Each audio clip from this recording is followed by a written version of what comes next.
Bonjour à toutes et à tous et bienvenue pour ce 19e épisode de l'Instant Sportif, votre podcast qui va parler de toute l'actualité sportive. Thierry Simard, toujours en compagnie de Pierre-Olivier Deschênes à l'animation. Cette semaine, encore des gros sujets. On va commencer rapidement avec la fin du championnat du monde de Formule 1, la F1 qui s'est terminée. La saison qui s'est terminée cette fin de semaine à Abu Dhabi avec une victoire de Max Verstappen. Toutefois, la victoire n'a pas été suffisante pour lui. Oscar Piastri est arrivé deuxième et Lando Norris est arrivé troisième. Donc, en terminant troisième, Lando Norris s'est assuré de remporter son premier titre de champion du monde en carrière. Il devient donc le nouveau champion du monde et met fin à un règne de 4 ans de Max Verstappen pour 2 points en tant que tel. Donc, il est champion pour 2 points. Grosse course, grosse saison en tant que telle qui a été rendue un petit peu plus intéressante par le fait que Max Verstappen est revenu dans la course parce que, sans vouloir être insultant vers Norris ni Piastri, je pense pas que la fin de saison aurait été autant hypante s'il n'y avait pas Max dedans. Disons que c'était pas un Nico Rosberg et Lewis Hamilton. Là. C'était pas Non, vraiment une pas. course entre les deux pilotes de la même écurie très folle. Quand c'est genre Papaya Rules, laisse-moi passer, il chiale au radio, c'était pas vraiment fou. Genre le seul vraiment gros truc qui s'est passé, c'est quand Norris s'est crash tout seul dans le mur. C'était à Montréal, si je me trompe pas. Ouais. Puis Non, c'était il est là. rentré dans Piastri. Il est rentré dans Piastri, Ah, mais. mais il s'est rentré tout seul, genre, c'est pas à Ouais. cause de Piastri, c'est vraiment juste qu'il a raté sa manœuvre, il a essayé de dépasser, donc il y avait pas de place. Mm. En plus, c'était même pas pour la première place dans cette course-là, donc c'était pas, entre les deux, c'était pas fou. Donc là, Max Verstappen qui a remonté, puis il a tellement remonté, donc que c'est Max qui a fini avec le plus de victoires cette saison, avec 8 puis Ouais. les deux autres ont fini avec 7. Donc tout s'est joué là-dessus. Et aussi la course en tant que telle à Abu Dhabi, oui, c'était la grande course vu que les trois pouvaient encore gagner. Mais on va se le dire, si c'était pas Ouais, ça non, c'est pas l'enjeu, mal. il s'est pas passé grand chose, disons. Et est-ce que tu peux nous parler un peu dans cette course-là, justement, la genre de controverse avec le dépassement de Yuki Tsunoda de Norris? Ouais, en gros, c'est parce qu'on se souvient en 2021, lorsque Sergio Perez avait ralenti Lewis Hamilton pour tenter de faire revenir Max Verstappen. On se souvient, Max Verstappen avait dit justement Checo, c'est une légende. C'est à partir de ce moment-là que Perez avait eu son surnom de ministre de la Défense mexicain. Puis en tant que tel, il avait vraiment été très solide dans sa défense. Donc là, Tsunoda, il avait dit OK, je vais tout tenter pour bloquer Norris. Ça a duré 1,2 secondes, je pense, sa tentative. Puis il s'est mangé une pénalité. Ouais, en gros, il a zigzagué dans la ligne droite en essayant de bloquer Norris, sauf que en zigzagant, techniquement, tu perds de la vitesse au lieu de rester droit. Puis, en gros, la controverse, c'est qu'au moment où Norris l'a dépassé, bien, il est allé à l'intérieur, sauf qu'il a sorti les 4 roues des limites de la piste, techniquement, après la ligne blanche. Yuki Tsunoda a été pénalisé pour sa manœuvre, mais Norris n'a pas été pénalisé pour avoir dépassé hors de la piste, puis beaucoup de personnes se sont plaintes. Surtout que si on remonte au Grand Prix d'Abu Dhabi en 2012, à l'époque, Sébastien Vettel partait de la ligne des puits. Il avait réussi une superbe remontée pour remonter jusqu'à la 3e place. Puis il avait dépassé Romain Grosjean pas mal au même endroit en sortant des limites de la piste. Et à l'époque, Vettel s'était mangé un 5 secondes de pénalité. Donc, c'est pour ça que les gens chialent, c'est qu'ils ont l'impression que la FIA a favorisé Norris. Autant tu peux le croire, autant c'est pas la première fois que la FIA prend des décisions que personne comprend puis qu'ils font de la chenoute, on va le dire bien franchement. Là. La FIA sont connus pour ça.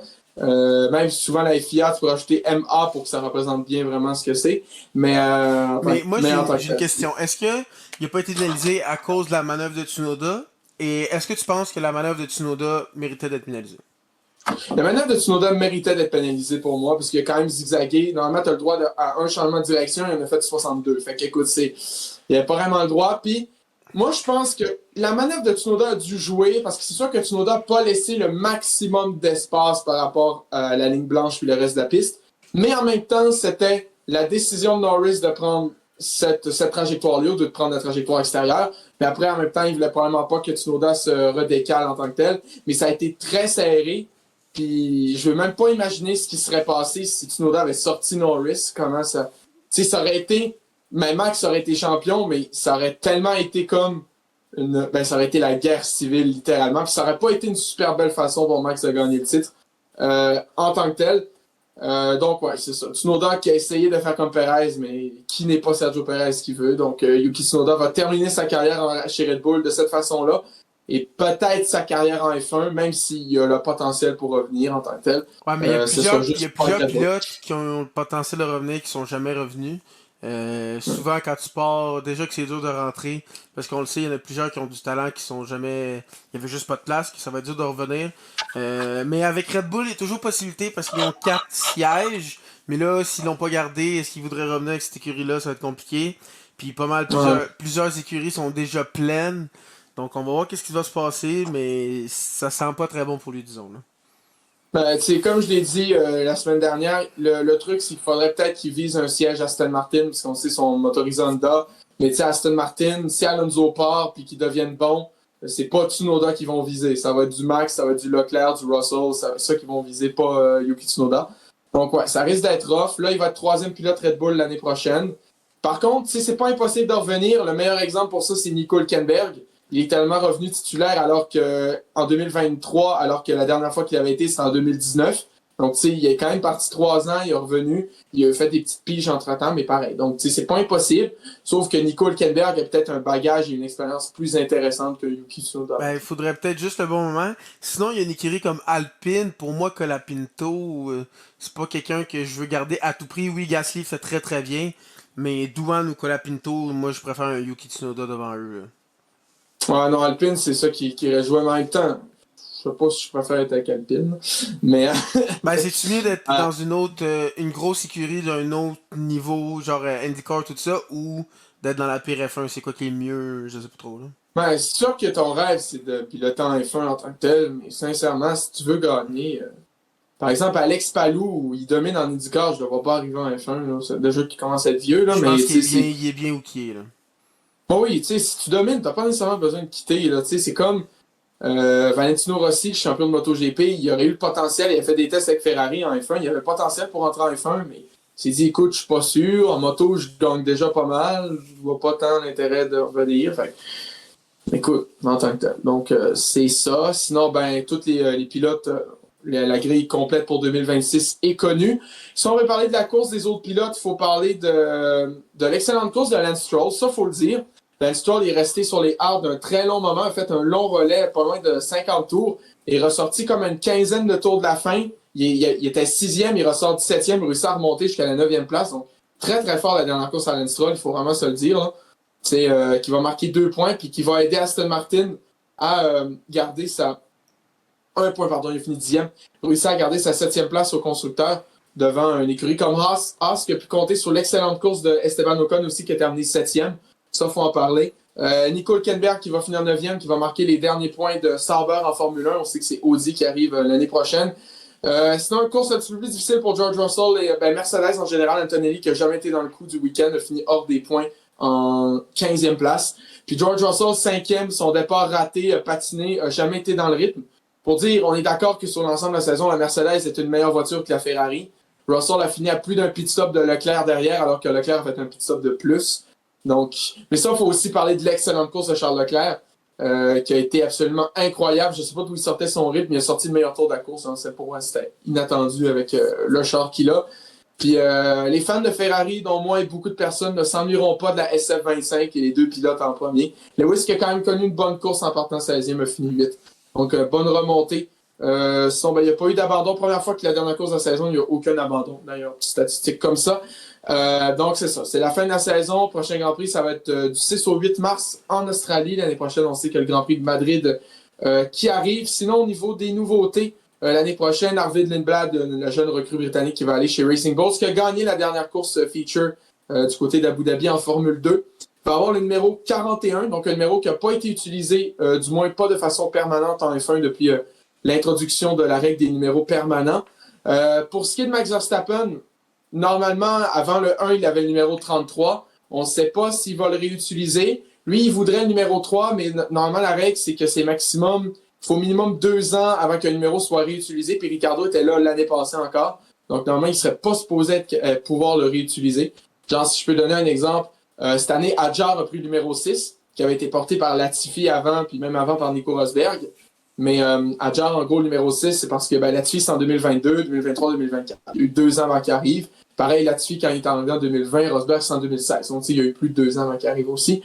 Donc là, le 3, je ne suis pas sûr que ça serait disponible. Il y a des rumeurs qui disent qu'il va prendre le 69. Ça serait quand même drôle. Mais puis il aime beaucoup le 69, Max Verstappen. Mais ouais, en tout cas, ça, c'est des rumeurs. Sinon, Lando Norris a confirmé qu'il va prendre le numéro 1 l'année prochaine. C'est un choix que les champions du monde ont à chaque année. S'ils sont champions du monde, ils peuvent soit garder leur numéro, soit prendre le numéro 1, ce que Max avait fait, et ce que Lewis n'avait pas fait. Justement, il avait gardé le 44. Même s'il était champion du monde. Pour ce qui est du championnat constructeur, McLaren, ça c'est réglé depuis un bout. Mercedes va finir 2, Red Bull 3e, Ferrari 4. Williams 5e, très bon finish pour Williams avec 137 points. Racing Bull 6, Aston Martin 7. Grosse course d'Alonso aussi, j'en ai pas parlé. Haas 8, Kicksauber 9 et Alpine 10e. Et pour vous dire une bonne blague sur Alpine, si on triple leur nombre de points cette année, ils finissent quand même dernier du constructeur. Donc c'est pour dire. En tant que tel, c'est pas mal tout pour ce qui est des résultats de la Formule 1 en tant que tel. Dans les prochaines semaines, on va revenir avec un petit recap de la saison. Surprise, déception, attente pour la saison prochaine. Ça va tout venir en tant que tel dans les prochaines semaines. Donc, c'est tout pour la Formule 1 puis pour le sport automobile cette semaine. Je vais passer rapidement sur le vélo. Plus tard, je vais parler du mercato complet, toutes les signatures. Il y en a encore qui rentrent. C'est pour ça l'année n'est pas finie. Donc, on attend un peu. Par contre, au niveau du cyclisme québécois, il y a Hugo Hull qui est avec Israël Première Tech. Là, on sait Israël Première Tech a changé de nom. Maintenant, c'est la team NSN et l'équipe devient suisse. Elle n'est plus israélienne. Pour des raisons qui s'étaient rendues dangereuses, notamment sa Volta, Hugo Hull a quitté la formation NSN, va rejoindre la formation Alpecin, qui en même temps a signé son sponsor à lui, c'est-à-dire l'entreprise montréalaise Première Tech. Moi, ça me surprend un peu, parce que Alpecin Première Tech, c'est pas une équipe qui est reconnue pour être... Hugo Hull, c'est un peu un gars polyvalent, mais c'est un très très bon coéquipier qui va notamment aider en montagne en tant que tel. Alpecin, c'est une équipe plus de classique, de course plate et de sprinter. Je vois pas vraiment sa place là. C'est sûr que c'est un très bon équipier en tant que tel, mais je vois pas nécessairement sa place comment il peut très très bien fitter. Alors que avec Israël Première Tech, par exemple, il pouvait être lieutenant en montagne d'un Derek G, d'un Michael Woods ou d'un Fogelsang, par exemple, ou ce qui était avec Astana, un lieutenant pour Fogelsang en montagne. Donc, ça va être à voir l'année prochaine en tant que tel, mais sinon, pour le reste du mercato, ça va être à surveiller dans les prochaines semaines. Je vais revenir là-dessus. Tranquillement, il y a déjà des épreuves de cyclisme qui arrivent fin janvier. Donc, tranquillement, ça arrive aussi. Pour ce qui est maintenant, on va passer au football. C'est la semaine 14 dans la NFL. On a eu encore des surprises cette semaine parce que c'est ce qu'il y a de base dans la NFL. On rappelle cette semaine que 4 équipes n'étaient pas en action. Les Panthers, les Patriots, les Giants et les 49ers. Donc, on commence avec le match de jeudi entre les Lions et les Cowboys. Les Lions qu'il fallait qu'ils gagnent ce match-là. Les Cowboys qui étaient sur une bonne lancée. Ça a été une victoire des Lions 44-30. Donc, l'attaque a très, très bien fonctionné. Les Cowboys, l'attaque a bien fonctionné, mais on sait, Dallas, la faiblesse, c'est la défensive. Ouais, puis là, on a accordé 44 points. Donc, assez rough pour Dallas. Gros match de Jahmyr Gibbs qui a eu 3 touchés. Donc, vraiment, les Lions, quand ils sont capables de rouler leur attaque au sol, c'est là qu'ils sont vraiment dominants. Donc, si vous voulez jouer contre eux, c'est vraiment de bloquer les 2 running backs. C'est plus facile à dire qu'à faire, mais vraiment quand les 2 running backs ils vont à pleine couture, c'est très dur de les arrêter. Là, comme on le sait, 3 touchés, puis il y a 2 semaines, il avait fait aussi une énorme performance. Donc, offensivement, les Lions, c'était une game qui avait besoin de gagner. Pour les Cowboys, ça signe pas mal la fin de leur espoir pour les séries, disons 6-6 et 1, ça va être compliqué pour le reste de la saison. Ouais. Par contre, Jahmyr Gibbs, ce qui est à noter, c'est qu'un match fait 3 touchés, puis l'autre match, il en fait pas. Ouais. C'est toujours en dents ici. Le match qui n'a pas fait de toucher, ils ont perdu. Donc, comme je dis, quand tu bloques l'attaque au sol, c'est comme ça que tu peux gagner. Effectivement. Sinon, les Seahawks qui n'ont pas eu une victoire très difficile, là, victoire de 37-9 contre les Falcons d'Atlanta, on s'attendait à ça. Les Steelers qui ont remporté 27-22 contre les Ravens, ça c'est un gros match pour le top de la division en tant que tel. Donc, les Steelers qui passent 7-6 et les Ravens qui reviennent en dessous de 500. Donc, défaite rough pour les Baltimore en tant que tel. Là. En plus, c'est une division qui... Puis pour les Steelers, là, ça leur donne une très grosse opportunité de remporter leur division puis d'aller en série. Surtout que le match d'après entre les Bills et les Bengals ont perdu. On sait, il y avait déjà une fiche très très bof, mais là, avec cette défaite-là, ça met pas mal les Ravens puis les Steelers tout seuls pour le top de la division. Puis j'ai l'impression que les Steelers... ils vont encore finir une saison comme 9-8 ou 17 comme ils finissent à chaque année, puis ils vont se qualifier pour les séries. Donc, mais je pense que les Ravens, les Steelers, ils rejouent un dernier match avant la fin de la saison contre. Donc ça aussi, ça va être un match important, mais grosse victoire des Steelers. Sinon, petite surprise, les Titans du Tennessee qui ont remporté 31-29 contre les Browns de Cleveland. Le Tank Ball, là, c'est pas le match qu'on allait écouter nécessairement. Mais deuxième victoire pour les Titans. Et vous allez voir qu'il y a beaucoup d'équipes de fond de tableau qui ont perdu, ce qui maintenant positionne les Giants comme l'équipe ayant le plus de chances d'obtenir le premier choix lors du prochain repêchage. par rapport à la loterie. Dans ce match-là, il y a quelque chose que j'ai pas compris.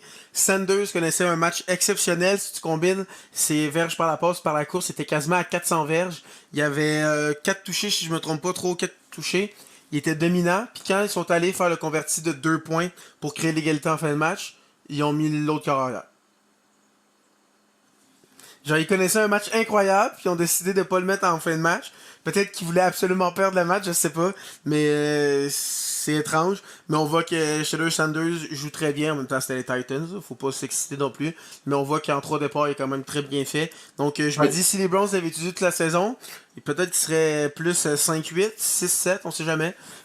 Ça pourrait être vraiment une meilleure fiche, parce qu'on le sait, Gabriel a vraiment été, comme on peut dire, affreux, là, dégueulasse. Sinon, pour ce qui est du prochain match, je pense qu'on peut dire, sans trop se mouiller, qu'on vient d'assister officiellement à la débandade des Colts, qui vient en plus qu'ils ont perdu quand même par une bonne marge de 36-19 contre les Jaguars de Jacksonville.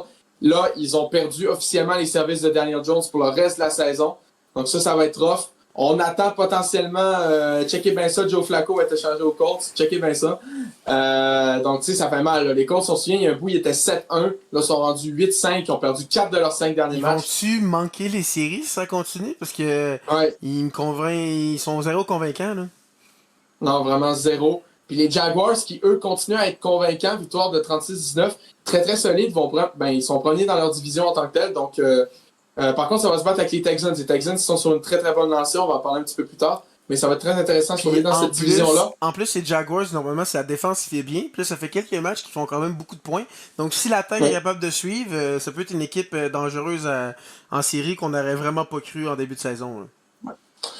Sinon, les Vikings qui ont eu une victoire facile 31-0 contre les Commanders. Les Commanders, c'est pas les Commanders de la saison dernière.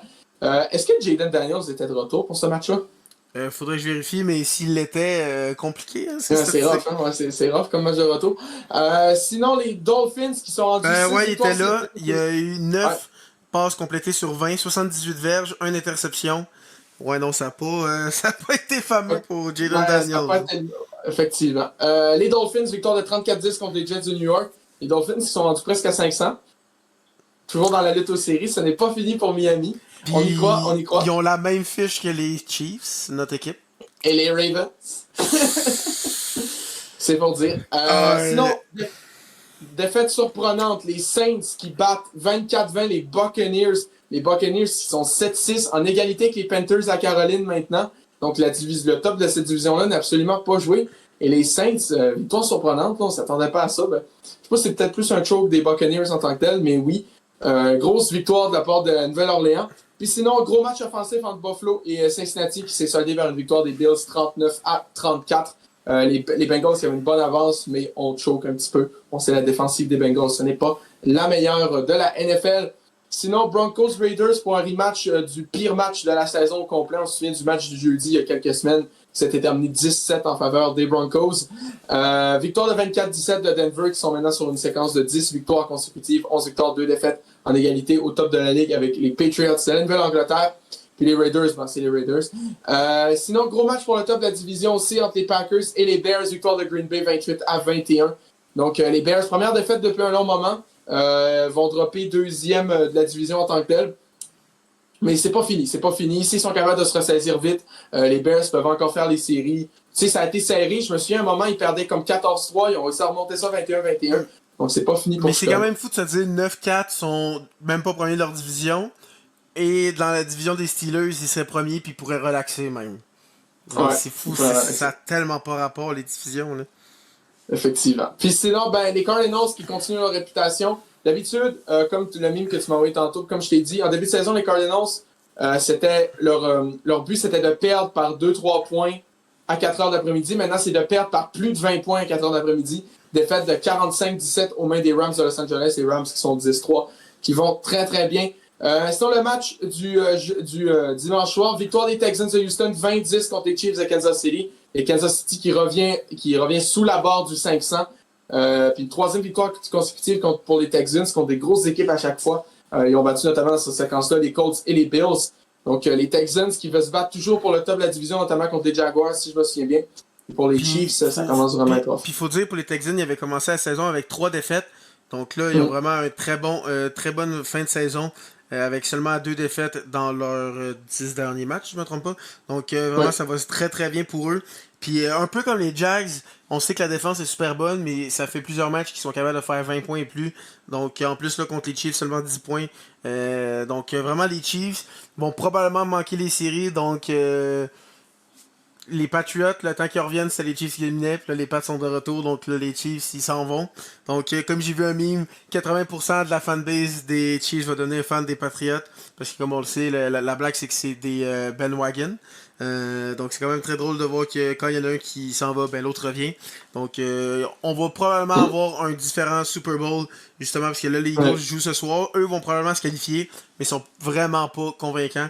Donc on pourrait avoir 2 nouvelles équipes, puis pour plusieurs, ça ferait du bien de ne pas avoir un repeat encore une fois. Là. Ouais, effectivement. Mais ben, tu sais, moi, je me demande pas que les Chiefs se rendent encore, là, mais c'est les Eagles.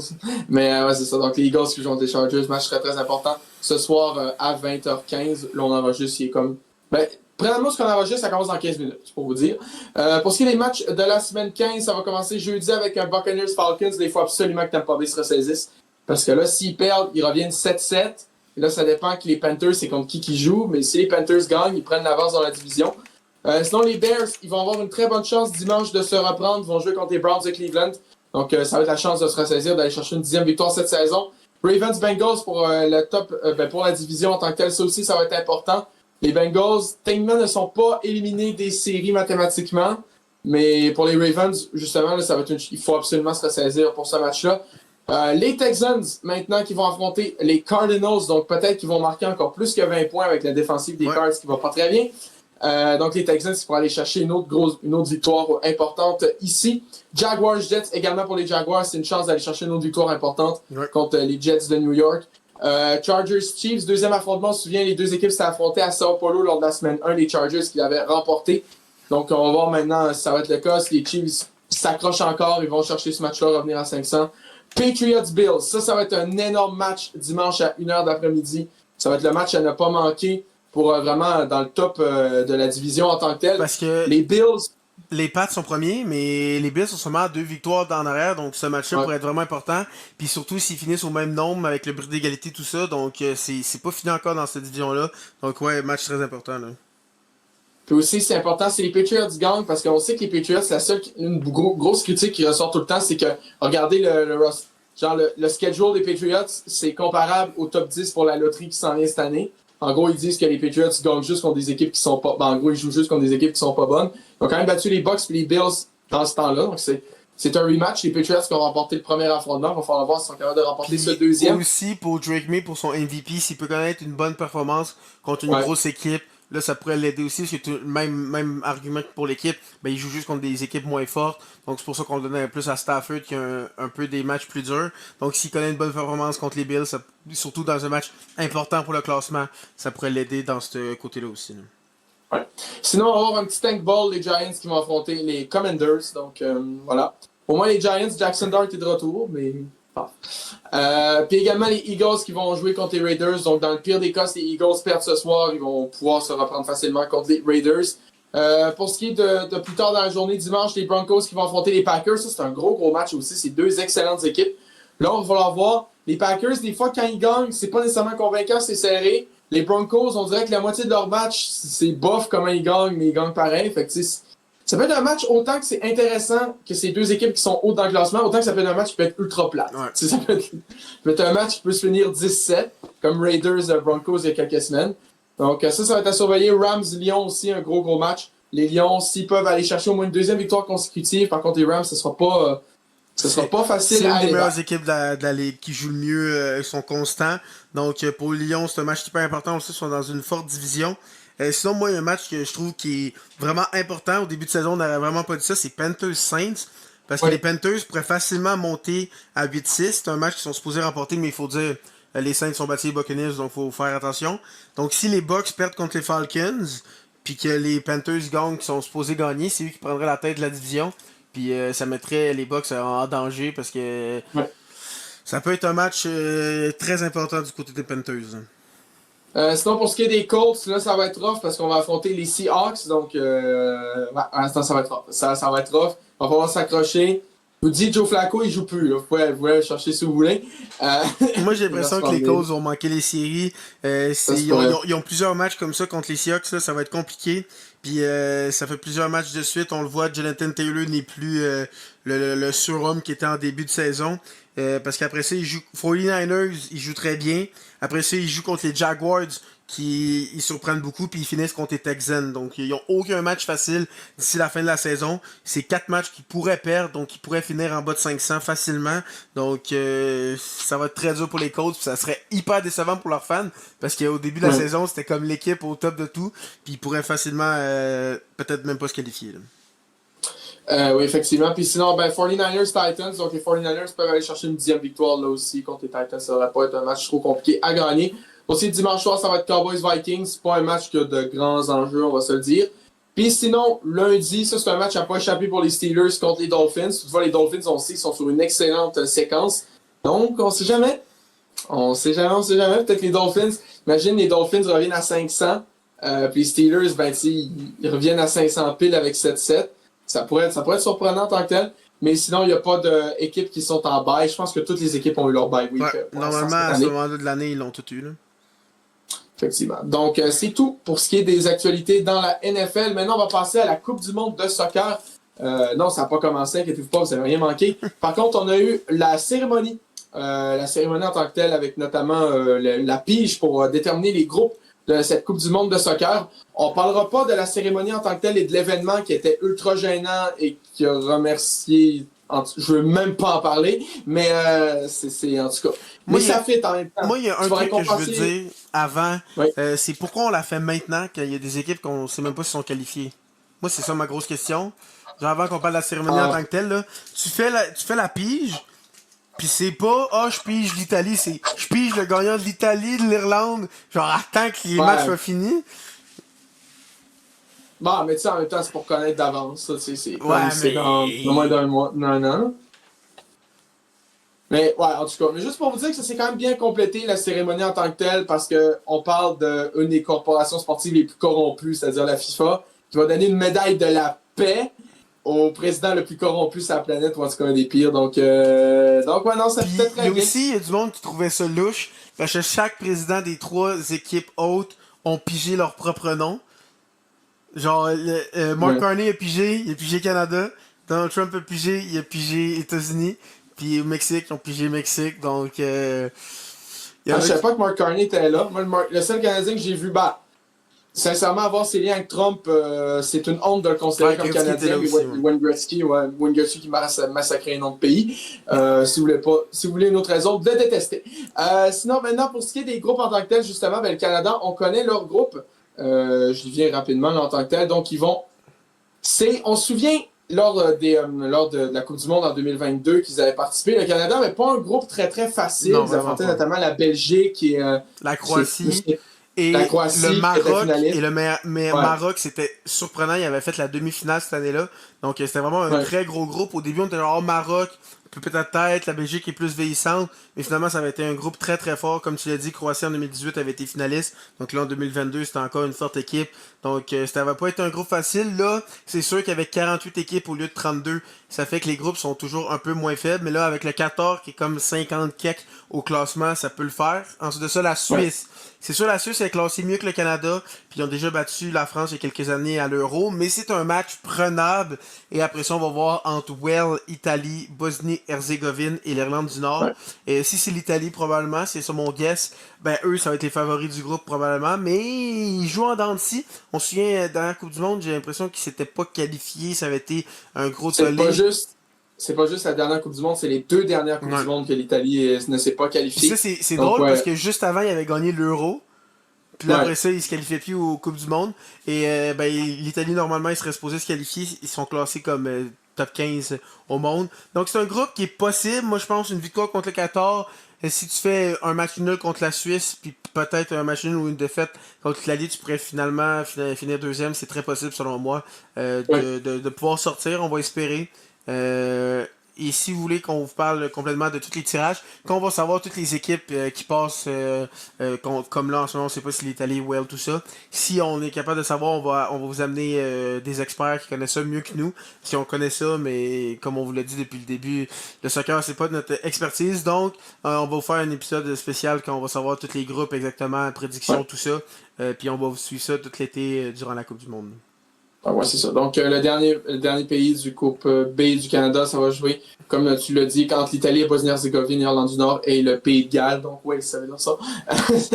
C'est le Pays de Galles. Sinon, pour ce qui est des autres groupes, on va vraiment juste parler des autres gros pays en tant que tel. Le Brésil va être contre l'Écosse. C'est probablement les plus gros affrontements avec Haïti puis le Maroc. Les États-Unis vont être l'Australie, le Paraguay et un autre pays qu'on connaît pas. L'Allemagne, normalement, devrait être favori de son groupe avec le Curaçao, la Côte d'Ivoire et l'Équateur.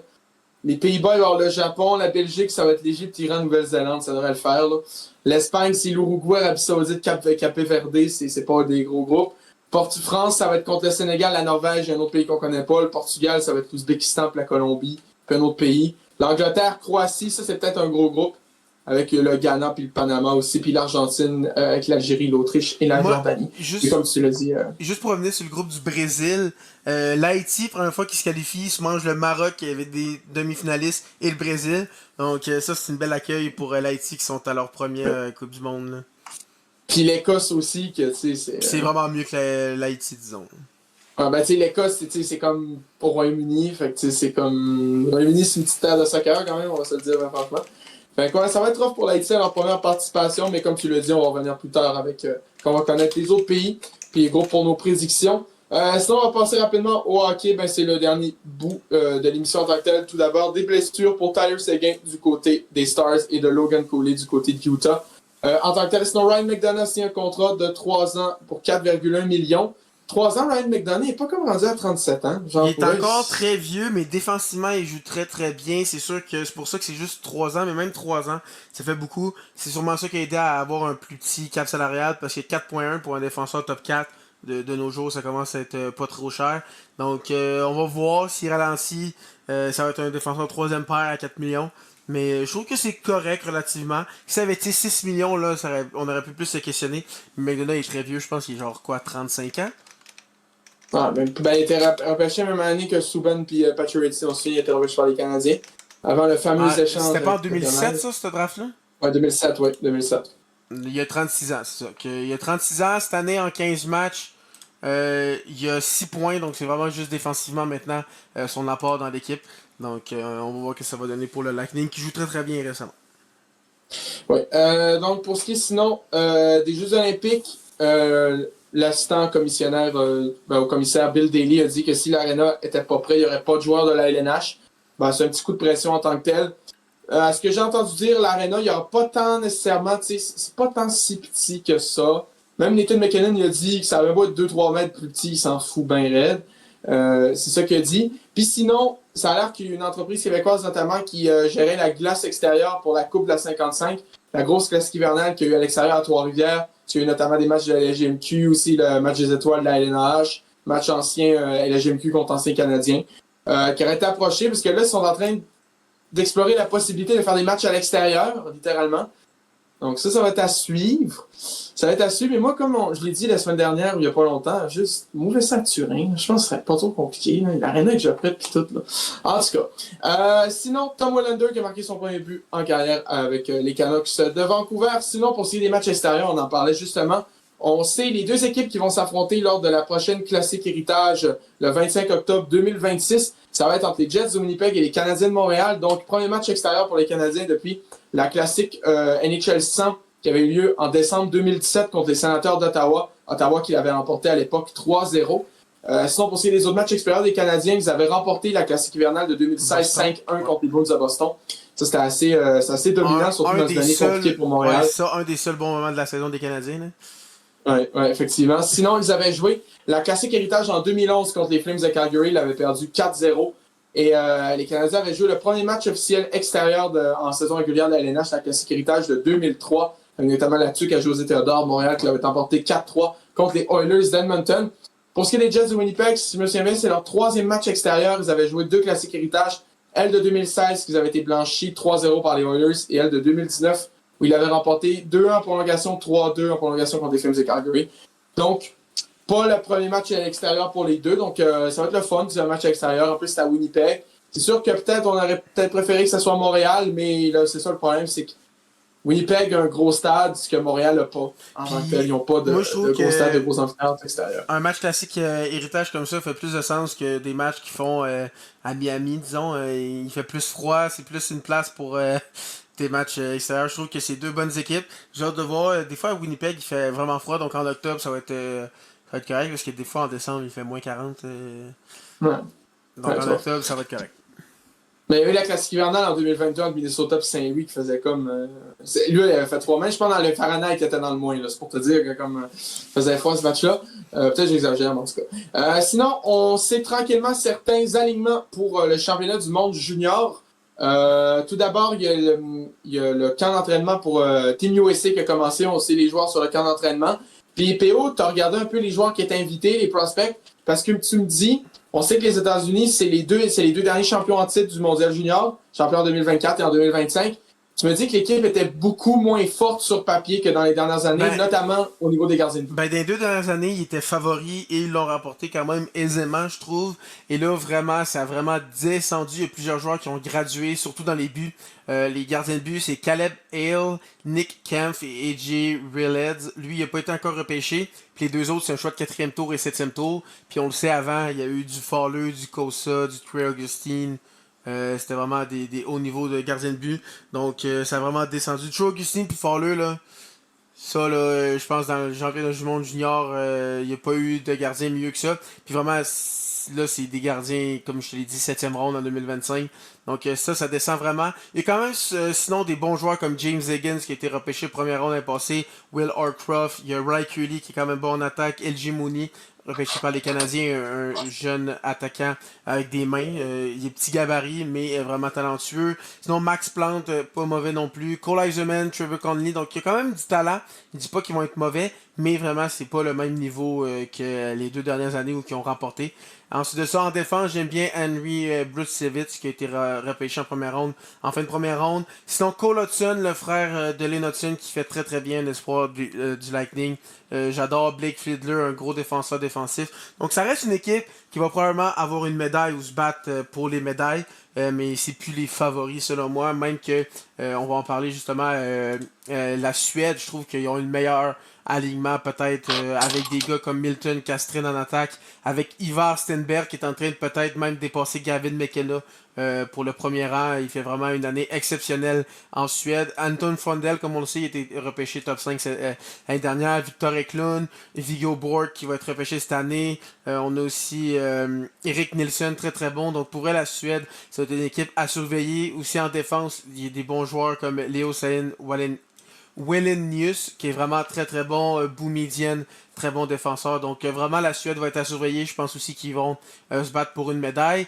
Et il y a aussi Team Canada que je suis vraiment très content des choix qu'ils ont fait parce qu'on le sait, ça fait 2 ans qu'ils font des choix questionnables. Et en regardant les choix qu'ils ont fait, à part peut-être Carbonneau et Sacha Boisvert, que peut-être qu'il aurait pu faire l'équipe, il n'y a aucun joueur vraiment que je me dis, what, comment ça ils l'ont pas pris, comparé à l'année dernière, où vraiment il y avait une dizaine de gars que je me disais pourquoi ils ont pas pris, ils dominent. Et pas juste parce que c'était des anciens choix de premier tour, vraiment il y avait des bonnes saisons. Et là ils ont vraiment mis tous les bons joueurs. McKenna il va être là, Michael Age va être là, il va y avoir Greentree qui avait justement pas été pris l'année dernière. En défense, ils ont pris Zen Parek, ils ont pris tous les bons défenseurs qu'ils devaient prendre. Donc vraiment, le seul gros nom qui est pas là, mais on s'en doutait parce qu'il connaît trop une bonne saison dans la Ligue nationale, c'est Matthew Schaefer. Donc Matthew Schaefer ne fera pas partie de la formation du Canada. En même temps, les Islanders en ce moment sont en train de se battre pour une place en série. Matthew Schaefer joue très bien puis il est plus de niveau junior, donc c'est pour ça. Et un truc qui est vraiment le fun, c'est que ça fait plusieurs années que oui, les gardiens jouent bien pour Team Canada, mais il n'y a pas de grands gardiens. Et là, Carter George, qui avait été le gardien des autres années, va peut-être même pas être le starter. Il y a Ravensburgen et Ivankovic qui ont vraiment été très très bons. Donc, qui sont très très bons. Donc, je me dis qu'enfin, on a des bons gardiens. Et juste pour vous lire quelques noms en attaque que vous connaissez. Michael Misa, Braden Coates, Gavin McKenna, TJ Ginla, Carter Bear, Jake O'Brien, Luchenko, Reshny, Morton, Greentree, Desnoyers, Baudouin, Martin, Age. Je pense que c'est toutes des choix de premier tour, si je me trompe pas. Donc vraiment, le Canada, s'ils sont capables de bien performer, j'ai l'impression que dans ce que j'ai vu à date des 3 équipes, pour moi, c'est elle que je mettrais favorite. Puis ça ferait du bien après 2 défaites en quart de finale. Là. Ouais, effectivement, 2 défaites rough contre la Tchéquie à chaque fois. Pour ce qui est du championnat du monde junior, on rappelle que ça commence le 26 décembre, donc c'est dans 18 jours. Je viens de faire le. Ouais, c'est ça, ok, c'est bon. Pas trop voir le calcul mental. Pour rappeler les groupes, les États-Unis, eux, ont choisi de ne pas avoir le Canada dans leur groupe, et merci beaucoup. On vous remercie, les States. Il y a juste un truc qu'on peut vous remercier, c'est ça. Mais oui, donc les États-Unis qui vont dans le groupe A avec la Suède, la Slovaquie, la Suisse et l'Allemagne. Et dans le groupe B, le Canada va être avec la Finlande, la Tchéquie, la Lettonie et le Danemark. Le Danemark qui reviennent après quelques années d'absence. Sinon, présentement, c'est le championnat du monde junior des divisions 1A et 1B, donc des divisions un peu en dessous. Pour ce qui est des 1A, en gros, le vainqueur des championnats du monde junior 1A va monter dans le top division l'année prochaine. Puis lui qui va finir dernier va descendre en gros après les matchs de relégation en 1A. Pour l'instant, en 2 matchs, c'est l'Autriche qui mène parce qu'ils ont 2 victoires en 2 matchs, 2 victoires en temps réglementaire. Sur la Norvège, qui a une victoire en prolongation. Puis sinon, il y a. C'est encore dans le coup, il y a l'Ukraine et le Kazakhstan. C'est le Kazakhstan, c'est eux qui étaient là l'année passée. Pour ce qui est de la Slovénie puis de la France, c'est un petit peu plus compliqué. Mais je m'attends pas nécessairement à voir la France au championnat du monde junior, mettons. Plus au championnat du monde senior. Donc, c'est pas mal tout. Ça va être à surveiller. On va en parler dans les prochaines semaines également lorsqu'on va connaître un peu tous les alignements et qu'on va être plus près du début de la saison. Sinon, il y a le Team Canada pour les Jeux olympiques, normalement, qui devrait être connu prochainement, à moins qu'ils décident de ne pas y aller.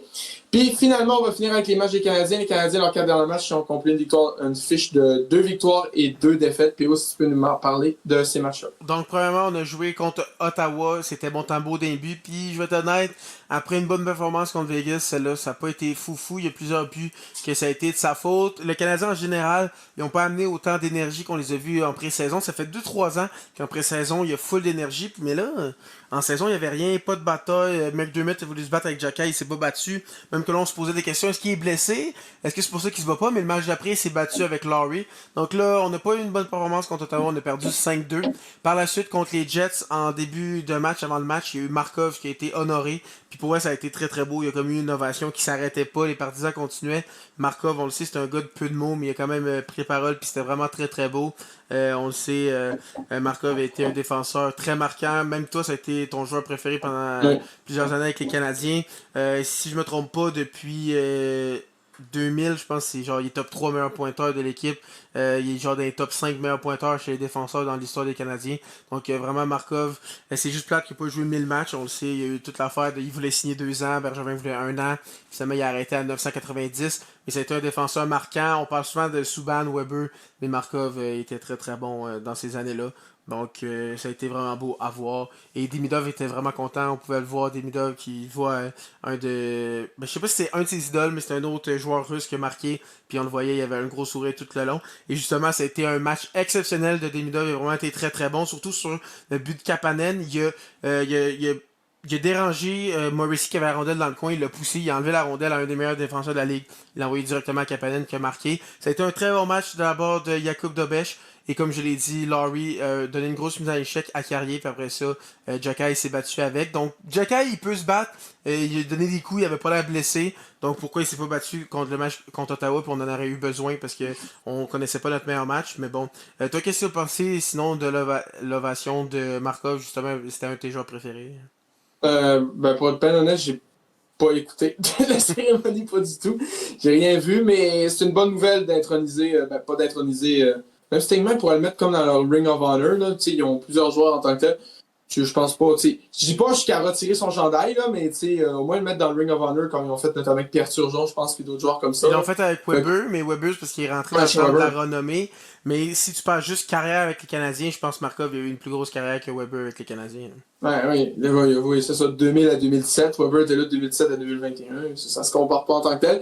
Mais ouais, sinon, très content qu'il l'intronise en tant que tel. Puis ouais, c'est juste dommage qu'il n'ait pas vu ses 10 derniers matchs. Mais comme Bergevin pensait à l'été 2007, Karl Osner, Mark Streit, c'était mieux. David Schlemko. Non, c'était mieux. C'est pour ça que Benjamin a pris bord. Sinon, après, c'est ça. Les Canadiens ont joué contre les Maple Leafs samedi soir. Victoire de 2-1 en tir de barrage. Notamment grâce à une des nouvelles acquisitions qui a été le coup fatal en tir de barrage. Si tu peux en parler un peu. Donc, pendant plusieurs parties du match, il y a été une domination des Canadiens, surtout en deuxième. Pour une fois, on a joué une bonne deuxième période. On le sait, souvent en deuxième période, ça s'effronte. Le joueur que tu parles, c'est Alexandre Texier. Texier, que pour vrai, depuis qu'il est avec le Canadien, je trouve qu'il joue très très bien, surtout avec les WC. Pour vrai, très très bon pour la part de Texier. Puis il a fait sa fameuse feinte qu'on appelle la baguette, c'est qu'il réussit à pousser la rondelle à une main entre les jambes du gardien. Quand tu regardes, t'es genre, pourquoi la gardien l'arrête pas? On dirait que c'est full facile. Mais pour vrai, à chaque fois, ça fait le travail. Pour vrai, on a tous été surpris. C'était un très gros match des deux gardiens de but. Les deux gardiens de but ont très bien joué. Ça s'est terminé 2-1 en tir de barrage. Hill, Deby et Debèche ont vraiment bien joué. Donc c'était un deuxième match pour Jakub Debèche. Et là, après ça, c'était un deux matchs en deux soirs. On jouait le lendemain contre les Blues. Et on a appris que Montembeault était malade, donc Kakonen a été rappelé et Dobèche a joué un troisième match de suite. Première fois qu'il jouait 3 matchs de suite et première fois qu'un gardien faisait 2 matchs en 2 soirs depuis l'année dernière en décembre 2024. Donc les Blues ont remporté le match 4-3 contre les Canadiens. Ça a été un match qui a quand même été une grosse partie dominée par les Canadiens. Mais là, on est revenu à nos mauvaises manières. En deuxième période, on a été affreux. On a accordé 2 buts pour commencer la période en 39 secondes. Donc c'est là que ça nous a coûté. Puis on n'a jamais été capable de revenir dans le match et reprendre le dessus. Donc il y a quand même une semaine convaincante pour les Canadiens. C'est sûr que ça aurait été le fun d'avoir une troisième victoire. Mais je trouve que ça va dans la bonne direction. Surtout avec les blessés qui nous manquent. Donc Texier qui joue bien. Premier trio, Slav, je trouve qu'il joue vraiment bien depuis une dizaine de matchs. Caulfield qui a une séquence de 11 matchs avec un point. Suzuki qui va bien. Dobèche qui joue bien. Il manque juste peut-être Montembeault. Puis que nos blessés reviennent. Puis je pense que les Canadiens pourraient être très très bien. Mais en même temps, la division est très difficile. Parce que si on gagnait contre les Blues, on devenait premier. Puis on devenait premier, mais on était à égalité avec une équipe qui n'était pas en série. Juste pour vous dire à quel point c'est serré. Donc, faut pas rater les prochains matchs cette semaine. On a plusieurs back-to-back. Les 4 prochaines fins de semaine, c'est justement des back-to-back. Donc, ça va être difficile. Puis ça, on le sait, on fait ça à cause des Olympiques. Imaginez si on y va pas. Ça va être chiant, ça va être 3 semaines de repos, puis tout le reste de l'année, on fait des back-to-back tout le temps, donc on va voir. Espérons qu'aussi Montembeault, c'était juste, il y avait genre quoi, la diarrhée ou je sais pas trop. Espérons qu'il revienne, parce que 2 matchs en 2 soirs pour Dobèche, on a vu, il a pas été mauvais, mais on a vu que c'est compliqué.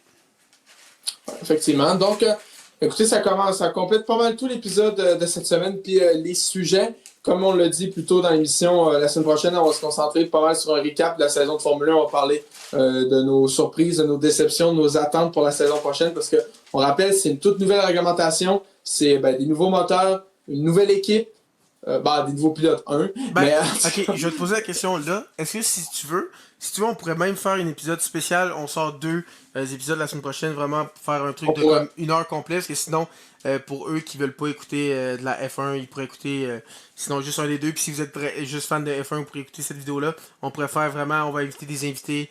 On va faire un breakdown complet de la saison. On peut faire même des tier lists. Ça avait bien fonctionné quand on avait fait une en mi-saison. Donc ça pourrait être vraiment très intéressant. Oui. Oui, effectivement. Puis juste petite nouvelle, j'ai oublié d'en parler au niveau de la F1, mais le chef de la filiale Red Bull de jeunes pilotes, Helmut Marko, qu'on aime ou on n'aime pas, c'est un vieux, mais en tout cas, mais c'était peut-être le temps qu'il s'en aille. Ben, il s'en ira en fin d'année, donc il quitterait l'écurie Red Bull rendu à 82 ans. Avec toutes ses décisions puis ses déclarations de dinguerie de style Perez est moins intelligent parce qu'il est sud-américain. Donc, en tout cas, oui, il a dit ça à un moment donné. Mais déjà, le Mexique, c'est en Amérique du Nord, mais ça, c'est ça. Quand t'es vieux, tu dis de la chenoute des fois. Mais surtout lui, là, il était peut-être rendu sénile, on sait pas. Donc, il va prendre le bord de la filière Red Bull. Moi, je pense que c'est une bonne nouvelle. Puis là, moi, je suis Red Bull. Qui pourrait remplacer Helmut Marko, filière jeune pilote? Moi, je pense de même, tu sais. Il veut pas, tu sais, il reviendra pas pilote, mais un petit Vettel. Moi, je serais bien down. Puis on le sait comment Vettel, c'est un passionné de la F1. Là, comme, oui. Juste l'exemple qu'on peut donner qui est facile à comprendre. Il connaît tous les champions du monde année après année, il le sait par cœur. Donc c'est vraiment un passionné qui pourrait être intéressant. Il est aimé par la foule. Donc même si c'est juste marketing, ça pourrait aider. Donc ça pourrait être intéressant de voir. Surtout que moi, c'est mon pilote préféré à vie. Donc moi, je serais bien content. Puis, pas que je recommencerai à prendre pour Red Bull, mais clairement, ce sera ma deuxième écurie. Là. Mais non, mais c'est pas vraiment marketing. Il serait vraiment Ah, comme dans l'équipe. Il y aurait un rôle quand même assez haut, mais ça serait pas un mauvais choix en tant que tel de ce côté-là. Puis sinon, je pense que c'est pas mal tout niveau truc en tant que tel, niveau FL. Donc, comme je l'ai dit, on va revenir la semaine prochaine sur la saison. En tant que tel, sinon, on va continuer à parler de football, de hockey en tant que tel. On va suivre la situation avec les Olympiques. Puis aussi avec aussi tranquillement le championnat du monde junior qui s'en vient. Puis sinon, on va trouver d'autres sujets en tant que tel. Comptez là-dessus. Voilà, c'est tout ce que j'ai à dire. Je pense que c'est le temps que ça finisse. Mais ouais, c'est ça. Donc, j'espère que vous avez apprécié l'épisode. Puis on va se retrouver la semaine prochaine.